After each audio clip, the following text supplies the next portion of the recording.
Suposatzen dut normala dela ordure egotea lehenengo egunean. Ziur nago dena ondo joango dela. Ez dut esperientzia asko eskolan, baina seguro ondo joango dela. Ondo baino beto, ziur horrela izango dela.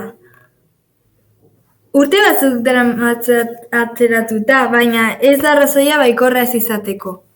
Ikasketan hobetu bakarrik egin dezaket. Ondo hasten garenean gauzak ondo doaz. Hanbeste presarik gabe, mesedez. Lagun berriak egitea atxilina izango da, naiz eta zaila izango den leku bat egitea, zeren betidanik ezagutuko dira. Eskolara joatea nire bizitzako ametsa da. Zer joan daiteke gaizki? Mesedez, ez da izan iragarpen txar bat. Amatxo maitia, Ana, esan dizun motelago joateko. Ni konponduko dut. Barkatu, Marila. Ondo joango beharko litzaizuke gaur erbia bezain azkarroka zarazu. Ez nau nire buruak eskatzen. Ondo dabilela uste dut. Eta zarte pizka batekin nire gelakiden mailara iritsiko naiz. Horrek ez nau kezkatzen. Badakizue zeinek kezkatzen nuen. Nire kezka nagusia zein den. Ziur laster esango diguzula.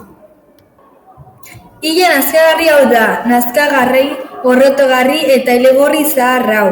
Nire bizitza ezinezkoa egiten dit.